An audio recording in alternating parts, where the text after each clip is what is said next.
There go the aft fin checks at the base of the rocket. Our astronauts can feel that. They are sitting at the top of a 60-foot rocket, about 20 meters tall.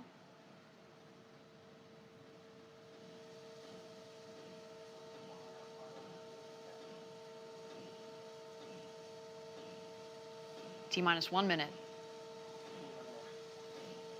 And there you can just see slightly there the gimbaling engine at the base of the rocket.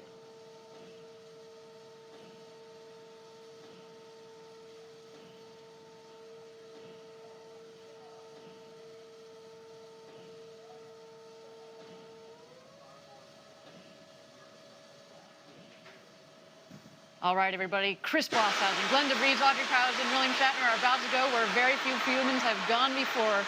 Ladies and gentlemen, it's time to launch this rocket. Godspeed, New Shepard.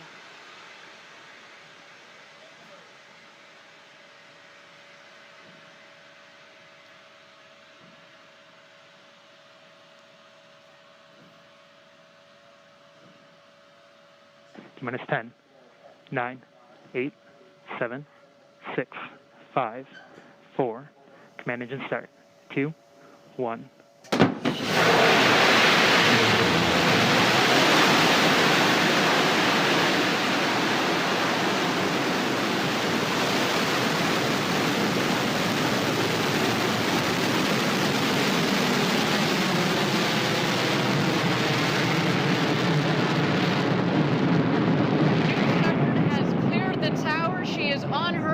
With the second human spaceflight crew.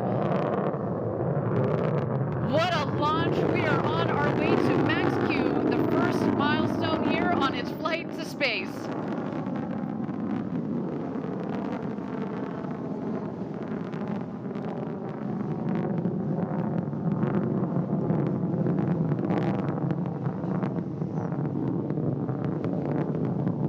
You can follow along, obviously, with the altimeter at the base of the screen, as well as the speedometer. They are gaining speed on their climb to space. We have confirmed max Q. This is when the aerodynamic stresses on the vehicle were at their maximum.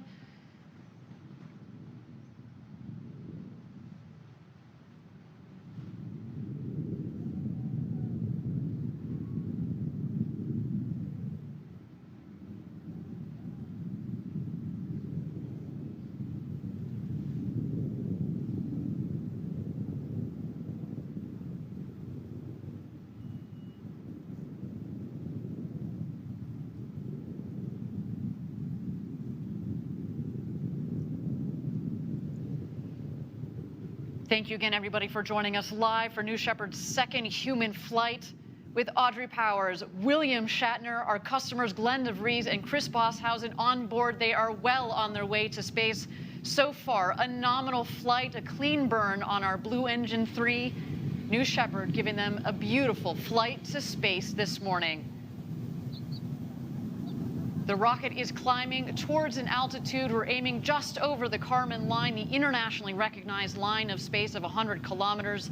That is about 328,000 feet. And a gorgeous view down the rocket. And now we've had main engine cut off. The BE-3 engine has shut off. And in just a moment, we're going to separate the capsule from the booster. And at that point, our astronauts will have the opportunity to get out of their harnesses and enjoy the beauties of zero G. Let's wait to listen.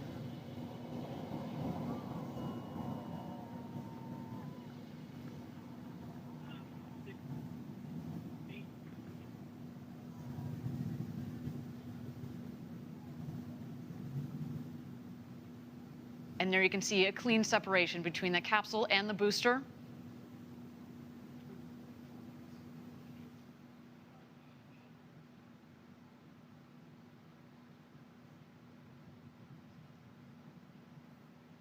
And there you can see the capsule from the top of the booster. They are continuing their ascent over the Kármán line. You'll know when they hit apogee, when the speed hits 0. And there they are, over 328,000 feet, over 100 kilometers. Welcome to space. The newest astronauts on board our crew capsule.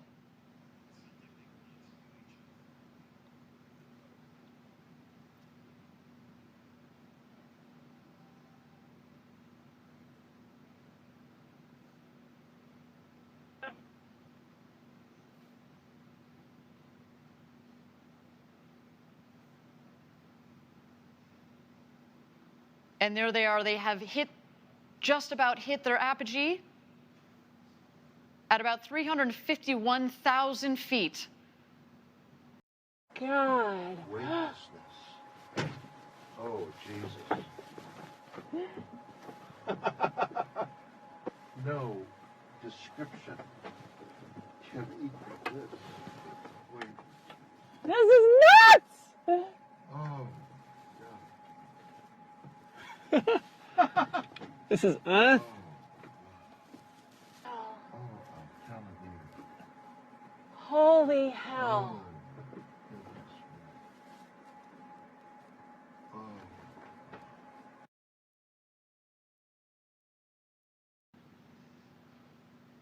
And while we don't have apogee, I can just imagine, Jackie, they are having the time of their lives.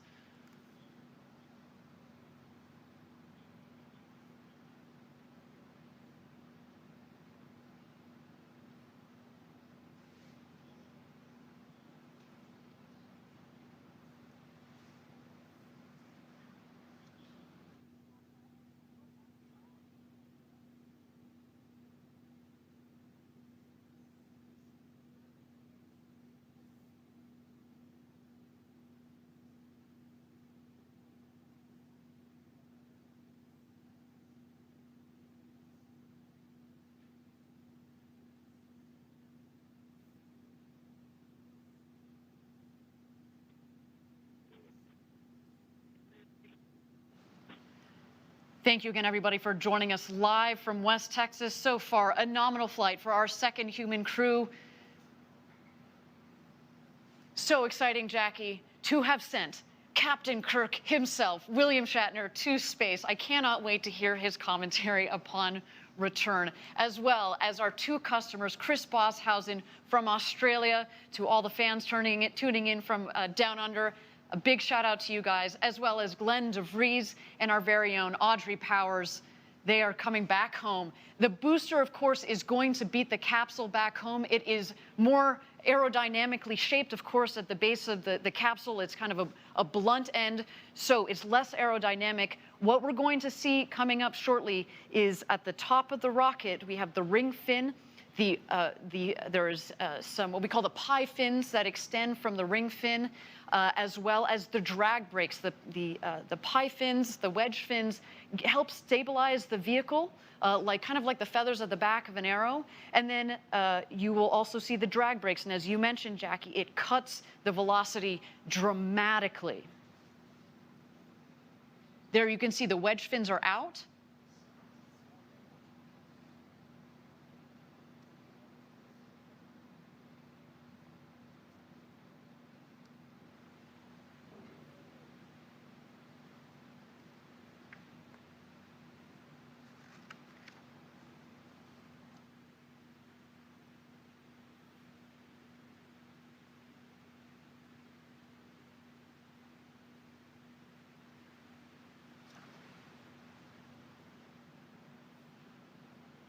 Here we see the descent. We are going to expect the BE-3 engine to relight just at about 3,600 feet or about 1,200 meters above ground level. Let's wait for that now. The drag brakes have deployed.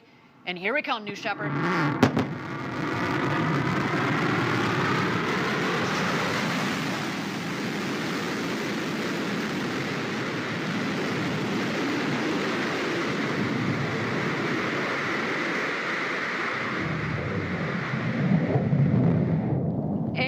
Touchdown. Welcome back, New Shepard. The fourth flight to space and back for that vehicle provided a beautiful flight to space for our second human crew.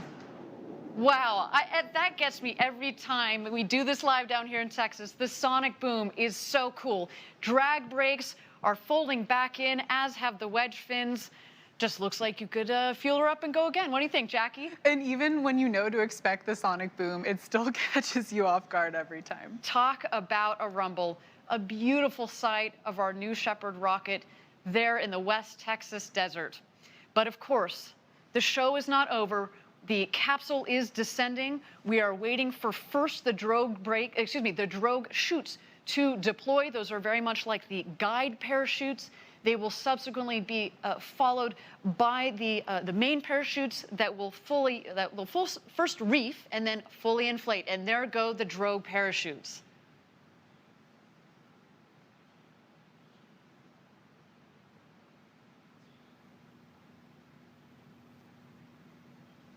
And here come the mains.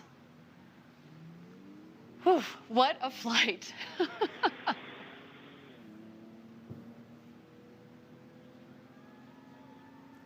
You can already start to hear the cheers from outside our stage here in West Texas.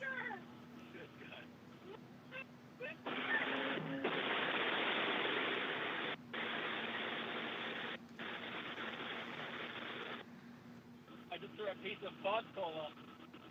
Actually, there's a lot. Look out your window, Audrey. Oh, yeah, I see it. Yeah.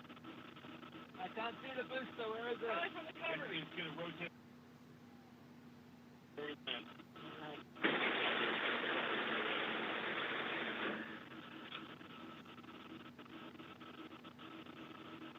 I want to find that pod and take it home. How about that, guys? How about that, guys? That was unlike anything they described. All right, we got less than 1,000 feet. All right, raise. Heads down.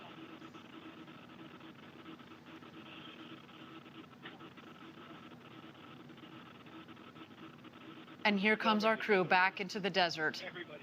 Newest astronauts 5, 96, 97, 98, and 99. That's unlike anything you'll ever feel. Ever feel. Stand by touchdown. Stand by touchdown.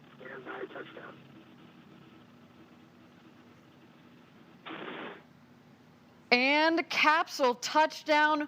Welcome back. The newest astronauts, Audrey Powers, William Shatner, our customers, Glenn DeVries and Chris Boshausen. What a day for you. Welcome back. I cannot wait to talk to them, Jackie, and just get what they experienced up there this morning. What a clean and beautiful flight from the rocket for our astronauts. What an absolutely stunning flight. And I also loved hearing that audio of them on their way back about how this experience was for them. And I can't wait to hear their stories. Well, you heard William Shatner say, this is like nothing I've ever experienced before. So coming from a man who in theory has experienced space Who for has decades. gone warp speed and traveled the entire intergalactic universe. This was like nothing he's ever seen before.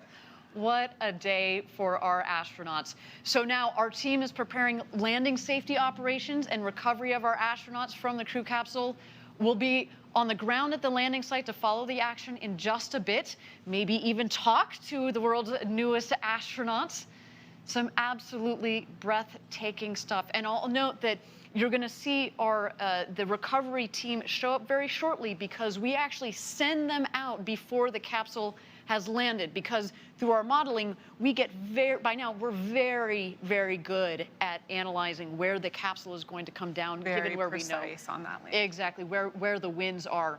And so we're going to see the recovery team come out there, and of course they will also be joined by some of their friends and family to watch as they emerge from the capsule. Let's check out these beautiful shots of our 4 astronauts there in the Texas desert after having gone up over the Kármán line and back.